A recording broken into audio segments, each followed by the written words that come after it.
Hi. Okay.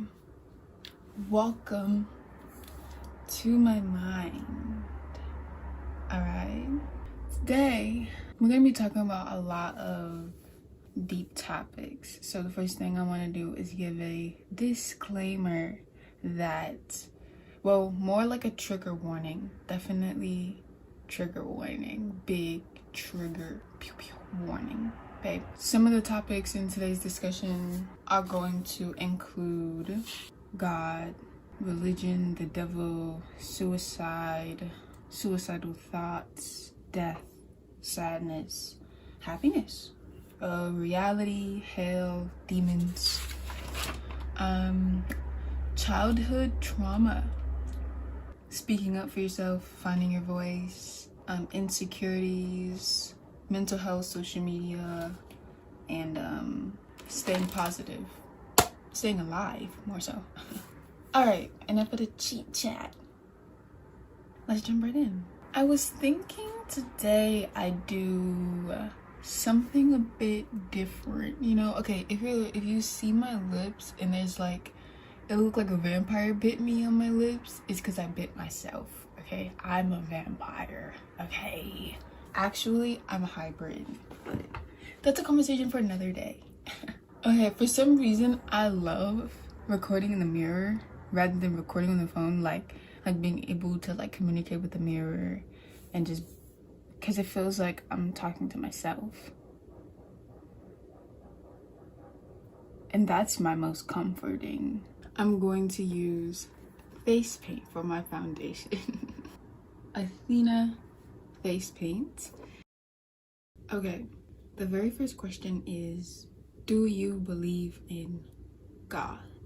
No and yes. I believe in the concept of God, but I do not necessarily believe in using the word God to address the power that I feel like is creating me. So that's why I say technically no, because I don't pray to a God, but I understand the concept and like of there being a creator, you know. But I'm not somebody who defines the power that I pray to with the word God. It's just personally not something that makes me feel aligned mentally and spiritually. I feel like the word God is something that we were taught, or I was taught, like any other word. As I got older, I realized that the word God is just one that somebody came up with to describe their creator or their self. And I realized that ultimately the word God is just that, a word. And I can change it to anything that I desire in order to feel aligned with my true self. Oh, should I use purple or pink? Who knows? Let's just go for it, man. Let's just go for it. Hopefully it doesn't look absolutely insane. The next question is, do you believe in the devil? Low-key is the exact same answer as the first one, because God and the devil are practically the exact same person, just with different personalities or alternative personalities. I say yes because in a way I learned a lot more about myself through communicating with the devil, or like, I don't know, coming to understand the devil than I did with God. But I don't see the devil as evil, you know what I mean? Like, when I did use the term God to like address my higher power, I had, and I still to this day hold unbelief that a power which I see as my creator can be evil or believe in evilness. I think that power sees everything as itself. And when it comes to the devil, I also feel like it is, same thing, a term that was used to describe a person's shadow self, and God is used to describe their conscious self. So it's kind of the same thing. Like, you know, I don't necessarily use the term to address the power. It's just a name given.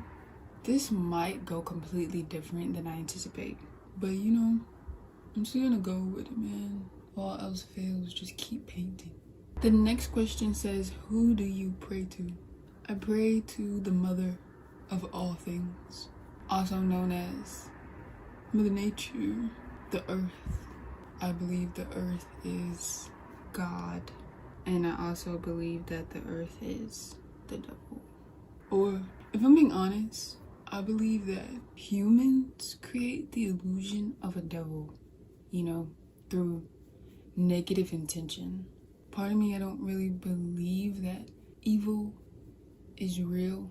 I think it's an illusion. Like, this reflection, it's not real, right? I'm what's real. The reflection is just reflecting back to me, myself. But this person in the mirror, like this reflection itself, cannot exist without me. Therefore, this, what I see in the mirror, is not real. It's just me. If that makes sense. And I think that that's kind of how love and evil is. It's like love is the person standing in front of the mirror. Love is the person standing in front of the mirror, and evil, E-V-O-L, is the reflection, which makes it an illusion. So yes, I pray to the Mother Earth because I am her child. I'm within her body. And I don't just mean this physical body. I mean legit, the earth itself is the body, and everything within the earth is a part of the body of the mother. Yes, and that has been keeping me sane. Legitimately. Having the mother, like, be who I pray to has kept me literally sane, as opposed to addressing a god. You know, I'm addressing a mother. It's really just all about choice, you know, and what feels right for you. And that's just what feels right for me. What do you believe is real? In a way, I believe everything is real. Life is so infinite that we can all believe in different things, have them all be true to us, but false to somebody else.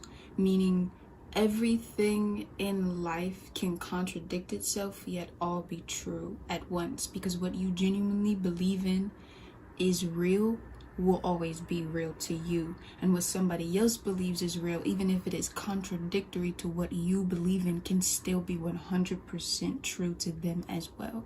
And both things will be created equally and just as real. I also believe that everything that is real is also imaginary.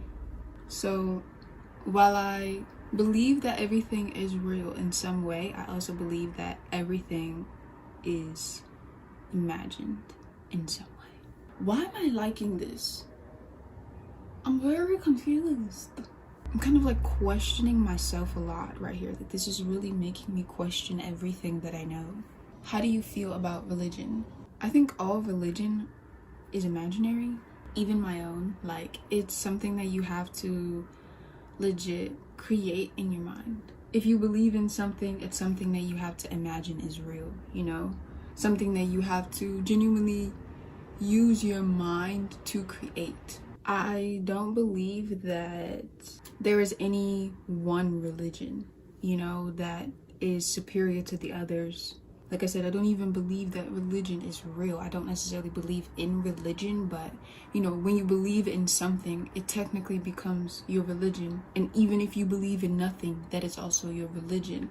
But there are some religions that deem themselves as superior to others, and I have unbelief in that. I believe they all have the exact same meaning and value, no matter what. I think no matter what you believe in, the earth loves you. You know, like, you always have the opportunity to change what it is that you believe in, no matter what. I believe that life is infinite.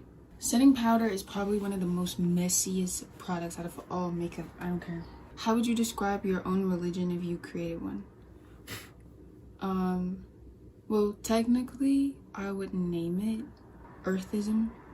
It's basically that the Earth, the Mother Earth, the planet herself is a living being, and all things which live on Earth are created by the Earth itself. Even, as individual beings who can think and speak and talk, the Earth itself is everything on Earth, and everything on Earth connects to the soul of the planet, meaning everything is connected, everything is one, because the planet is one. The next question is, do you have suicidal thoughts? No, not anymore. There was a part of my life where the first thing that would come to mind as soon as I would wake up in the morning was a suicidal thought. And that was a very difficult time in my life, in all honesty, because at that time in my life, I was still discovering what I believed in. I was discovering who I was and what was real to me and what wasn't real, because our beliefs, like in terms of religion, really do affect our reality. And, growing up, being raised in a Catholic church and being taught about a devil, which, is always trying to tempt you and kind of like take your life and wants to make you evil, or if you are evil, he will bring you to hell. Those type of beliefs instilled within your being can manifest that exact thing and make it real, even if it's not. So yes, there was definitely a point in my life where I felt like I was being tempted a lot. But then I realized that I'm actually not suicidal. I just was believing in gods, devils, theories, higher powers, so many different things in life that made living seem like hell. I wasn't believing in my truth. I had to realize that I needed to let go of every belief that made life something that I didn't want to live, even if that is simply a belief in a God, letting go of all of those things which burden, or letting go of the belief in a devil, letting go of the belief in evil, letting go of the belief in, sin, is letting go of beliefs that enslave you to not feel like life is worth it, that enslave you to believe that being free is impossible, being happy, being 100% yourself is unachievable. The next question says, have you ever had suicide attempts? If so, what happened? Well, obviously, the first thing I would say is that all of them failed. But I hadn't for a very, very long time of like feeling like I didn't want to live anymore. Like I said, like I wasn't necessarily suicidal, like I didn't want to kill, period. But it was definitely a matter of feeling like I don't want to be here anymore, like living in this reality or in this world. So yeah, for like I am not a killer, so it's not that I wanted to kill myself. It was just that I was unhappy, extremely unhappy, and what I had believed in made it seem like living here in this life was impossible, because everything that people had taught me was real about life, like there being a God and having to always be forgiven by this God, or that living in certain ways are sin, and that just powerless. I felt powerless because of everything that I was told was real. And it got to a point where these beliefs sort of made me unable to decipher what was real to me and what was not, And so when you, I want to say, pray to powers that are not true to you, it can really put your life in jeopardy, because you will be willing to sacrifice yourself in ways that are dangerous. And for me, that power was Christianity. You know what I mean? Like, it is legitimately a religion based on self-sacrifice, sacrificing yourself. Jesus sacrificed himself. And I think what a lot of people don't understand is that having the desire to sacrifice yourself is suicidal. Like, Jesus was suicidal, and this religion is kind of centered around the glorification of suicide. And it got to a point where I was willing to sacrifice myself to be happy, because that's how romanticized taking your own life is in the religion of Christianity. And so I really had to wake myself up and cleanse my brain, cleanse my mind of such mentally ill beliefs. Like, these systems resulted in me being mentally ill, and me thinking or believing that in order to end my suffering, I would need to cause more suffering, because that's legitimately what Jesus Christ stood for. You know, in order to end suffering, he proceeded to induce suffering on himself. I love how infinite makeup is, you know.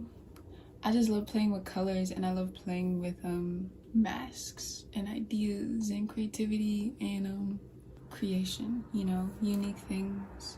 And so when I had got to the point of, you know, getting ready to sacrifice myself, I could never do it. I could never do it, because I realized that self-love is self-preservation, which is very interesting, because that was legit all that the devil stood for in Christianity, was preserving himself.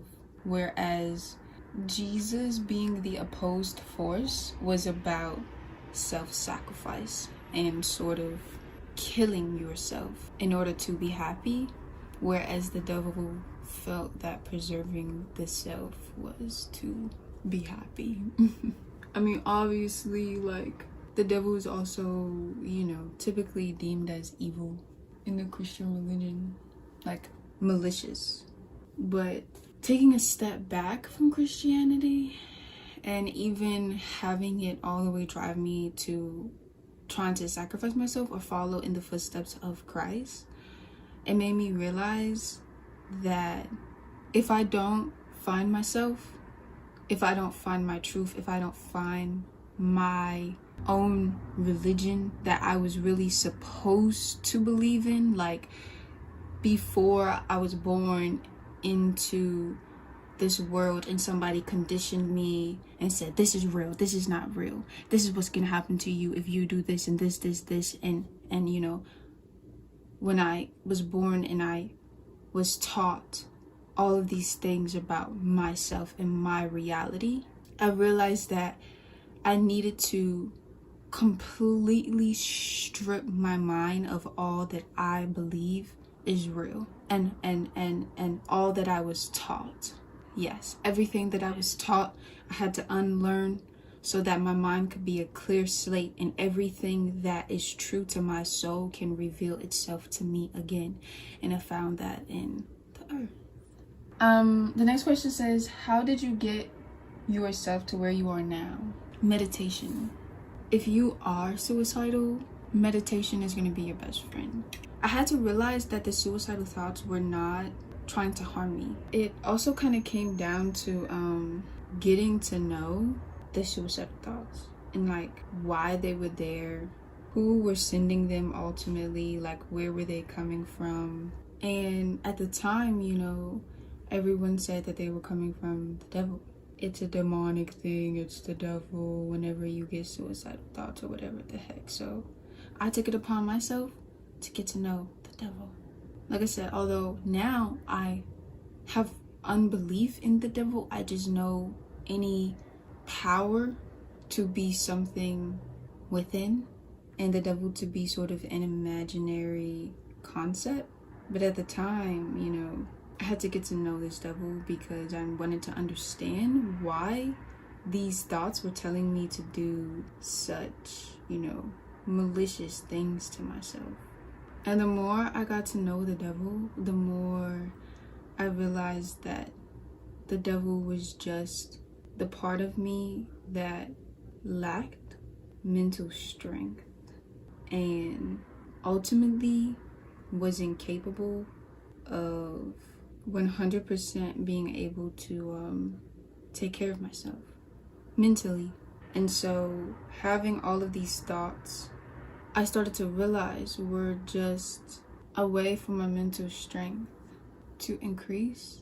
Ultimately, I just came to understand that there is really no thing out to get me, and that life is actually perfect, right? But through all of that, I had to meditate, and meditation also helped with how I said cleansing my mind of all of the beliefs that ultimately harm me and my well-being, and figuring out where all of my thoughts originate. I'm so sorry if like none of this is making sense. I feel like no matter how I describe the way I've healed myself, it's always gonna sound in some way crazy. Because healing yourself is really, you know, a sport. I don't know what I'm doing, okay? So just like, come with me. It's always tempting you, you know, the more you get to understand the meaning behind the devil and the devil's personality, you know, the closer you will get to truth and happiness. And some people are scared to get to know their darkness. And this is what keeps it alive. This is what keeps darkness in their lives. This is what also keeps the devil, you know, as a power that is going against them, because they are going against themselves. They are neglecting and suppressing and overall treating their darkness as if it is worthless and as if it does not matter, you know, as if it is not worth getting to know and healing, bringing it to the light, because darkness needs light, or else, period, or else. The darkness and the light work simultaneously to keep each other together, to keep each other alive. And if you are depriving your darkness of its light, then slowly the light will die out. They're legit soulmates. And so I had to realize that, like, yeah, I can be this, you know, happy-go-lucky person full of light, but within that light is the need for dark in order to shine. You know what I mean? So I realized that I had to really put my pride aside and explore my darkness and change my relationship with it, you know? I had to change it in a way to where my darkness is my best friend, as opposed to my killer, my tempter, my enemy. For me, it was just a simple choice to no longer let any darkness, you know, or like evil into my life. I had to let go of the belief in evil, and that even goes to my own thoughts. I realized that self-love is understanding that any part of yourself has to be accepted and nourished, and even if that is all of your darkness. I had to let go of the belief that my thoughts were evil, and this liberated me forever. I had to be willing to surrender to going against everything that I had ever been taught so that I could discover the truth. You can't figure out the truth if you're too busy holding on to what you think is real. You cannot discover the truth if you're too busy holding on to your version or what you believe is the truth. The truth is alive.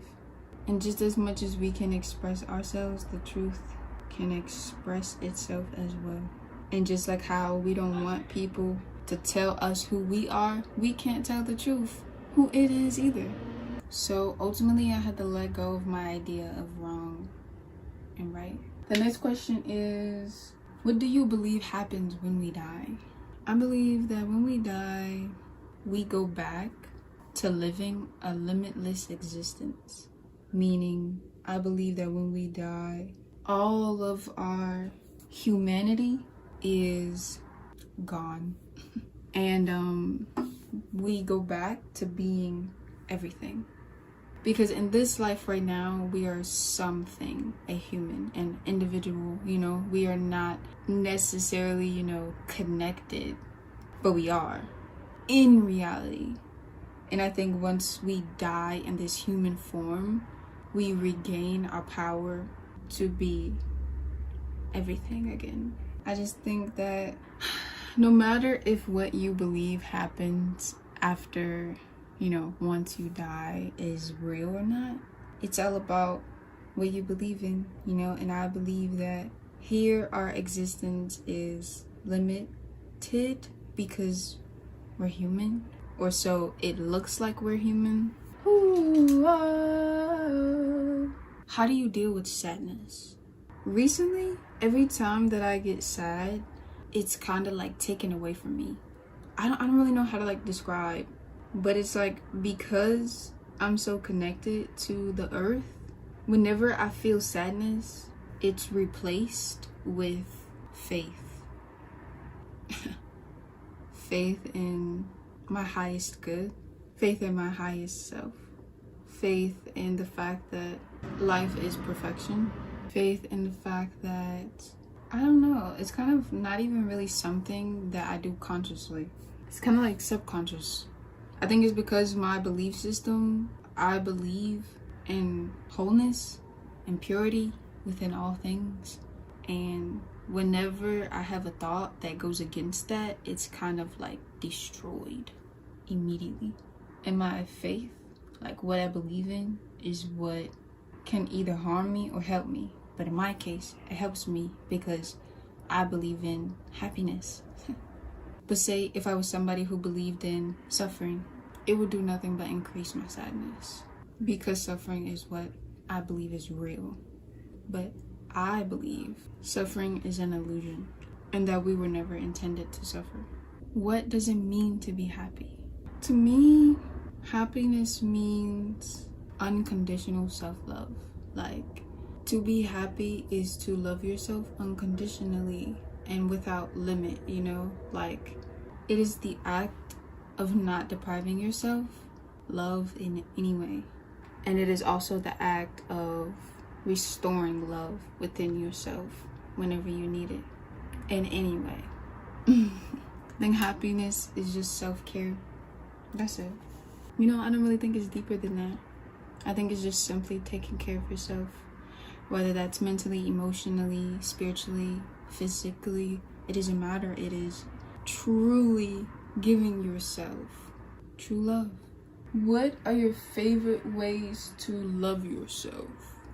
Honestly, one of my favorite ways to love myself is meditation. Letting go of my reality, losing my mind through meditation, losing who I am, losing everything so that I become everything again. How I was saying, I believe that when we die, we just become everything again. And meditation is kind of the easiest way to sort of die and be reborn. That's why I said how I got through having suicidal thoughts was through meditation, because meditation, in a way, you sort of kill yourself in everything that is ultimately causing you to become suicidal, and everything that is making you suffer, you lose it all in meditation, and you become no thing again. But simultaneously, as you become this no thing, you become everything. So you kind of let go. You can get beyond your own reality. And ultimately, that's all we want with suicidal thoughts, is that we just don't want to be in this reality anymore. We want a different one. We want a better one. And with meditation, you sort of can die without having to kill and allowing myself that death, you know, consistently throughout my day, because being human can really be a bit overbearing. It can be a bit stressful, but giving myself that opportunity to kind of die sometimes, because we all need it, it allows me to feel reborn, and it allows life to feel new, you know, again, kind of like immortality. So in that way, you never really die. You remain immortal through meditation. You know, it's not even about like spirituality, even in a way. It's just about sanity, for me at least. Even though I am a very spiritual individual, how do you define reality? I define reality as an infinite awareness having a limited experience. The next question is, have you ever experienced hell? Yes, mentally. I believe hell is a mental state. I believe it is something that we experience here, you know, on earth, or like more like in our minds.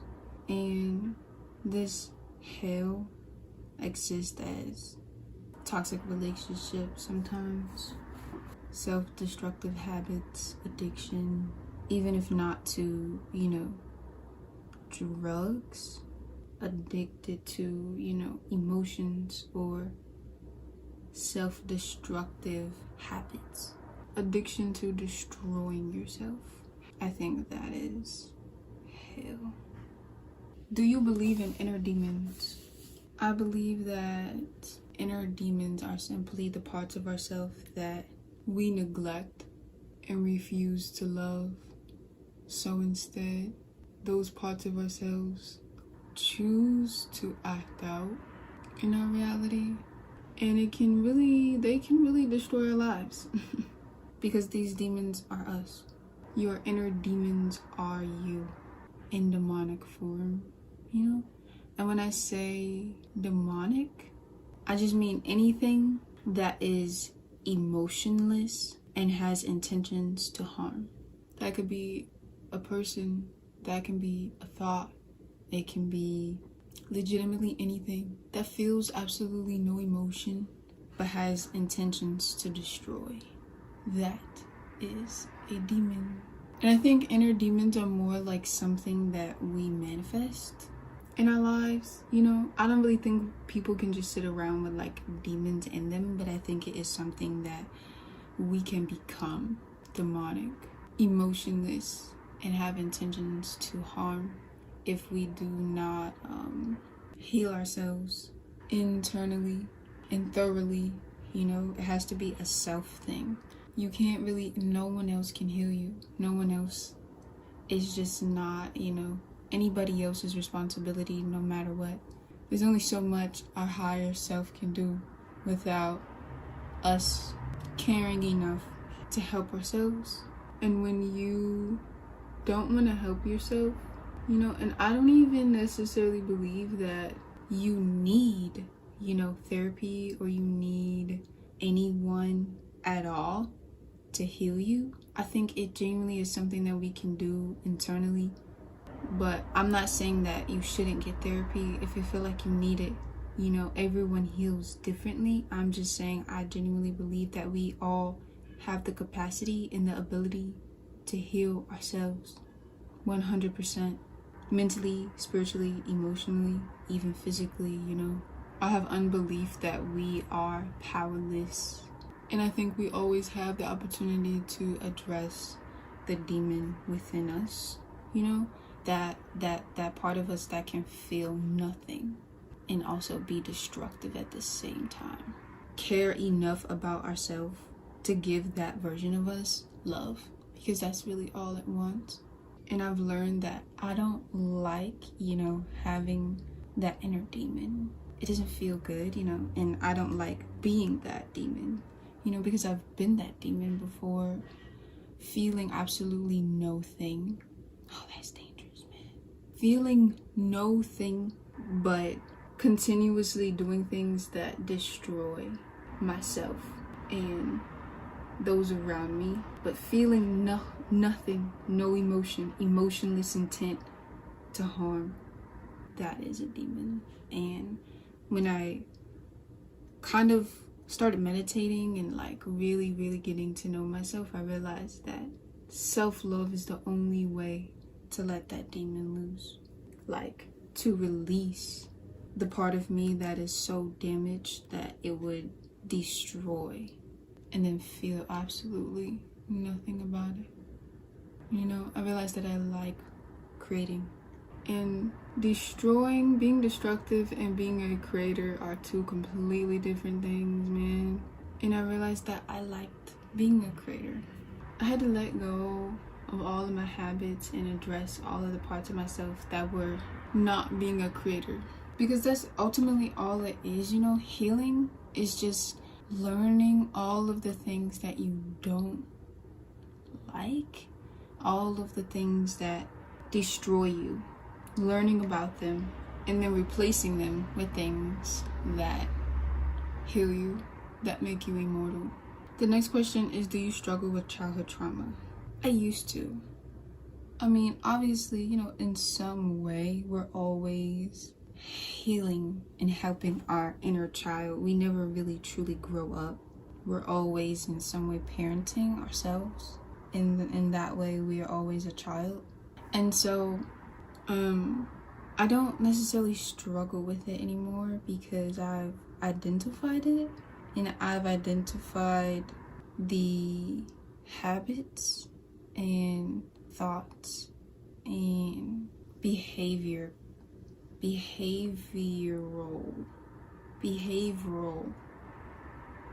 patterns that are a product of childhood trauma.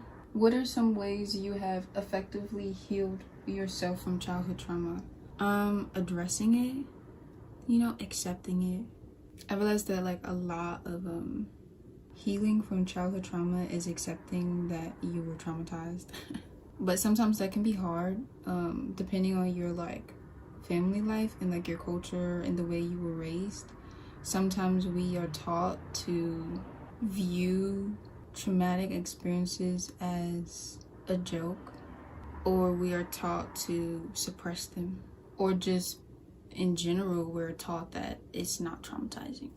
And so for me, I think a lot of it was really allowing myself to be a child again, and really dissect all that I had been through, and also figure out who to blame. And then in that, I've kind of realized that there really is no one to blame. Even the situations or the people who ultimately caused me to become traumatized, is still not even their fault.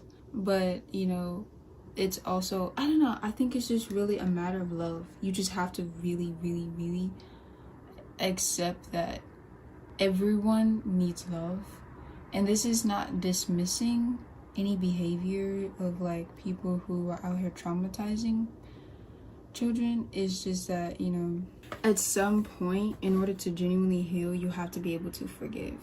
So I guess I would say forgiveness, you know, forgiving myself for even being a traumatized child, you know, because sometimes we can hold things like that against ourselves.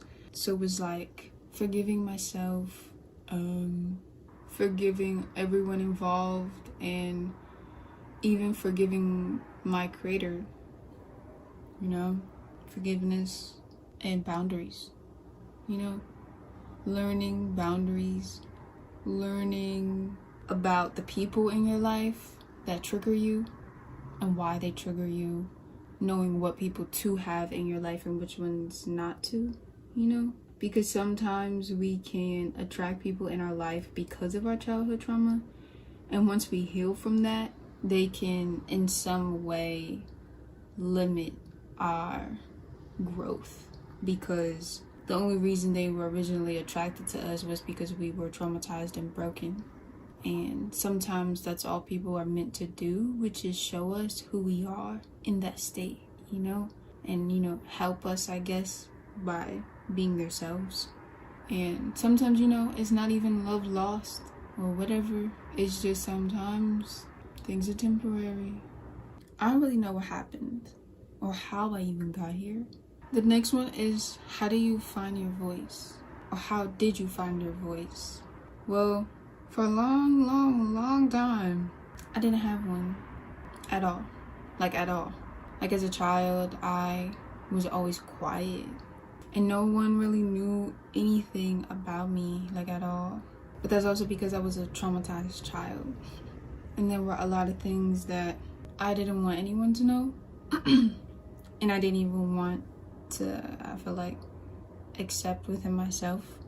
So a lot of me finding my voice was had a lot to do with accepting that no one can truly know me as much as I know myself, and that ultimately my voice is my only real power. You know what I mean? Like my ability to express who I am and share my ideas, you know? I had to realize that what I've been through did not define who I was, and that no matter what I say, I can always love myself, even if people don't love me because of what I say. And also realizing that, you know, I don't always have to tell everyone everything about me. And there also came a point where I realized that if I don't speak up for myself in some way, I'll never be heard and I'll never grow, because self-expression is self-love, and sometimes loving yourself is giving yourself a voice in society, you know? Because what we go through isn't meaningless. If anything, I learned that what I've been through gave me meaning. You know, it gave me something to offer. A story. How do you deal with people in situations that make you feel insecure? First, you have to realize that anybody who makes you feel insecure, there's a couple things here. It's like 9 times out of 10, anybody who is trying to make you feel insecure is insecure themselves. It's a matter of realizing that you cannot let people control your confidence. When it comes to dealing with those kind of people, I just wish them well. Literally, like, there's really nothing else that you can do for somebody who is struggling with insecurity other than let them be. Because if you in any way try to please them, you're gonna end up hurting and depriving yourself of some sort of like growth in love, you know, self-love. So I think a lot of dealing with people that make me feel insecure is also figuring out why, you know, like what is it about me that I'm not kind of embracing, so much so that somebody else is able to make me feel insecure. You know, because sometimes in those situations it's not even about that person at all, it's just about us and our self-love. And I think that this is the end of the video. Legit, it started as a regular makeup look, and then all hell kind of broke loose. It's like Bowie inspired. Okay, so we're reaching the end of the video. I just want to say self-love is the only vaccine. Self-love is the only cure for mental illness, spiritual suffering, even physical, you know, health. Loving yourself genuinely can leave you indestructible. And it can also get to the root of a lot of unhappiness and trauma and self-hatred, you know. It can heal any negative thought. I just want to say that I love you so much. You're beautiful, and there is always an opportunity to recreate who you are. Okay? Life is your canvas, so paint yourself. This is officially the end of the video. Again, I love you so much, and I will see you. Oh, follow me on Insta. and I will see you in the next one. Okay?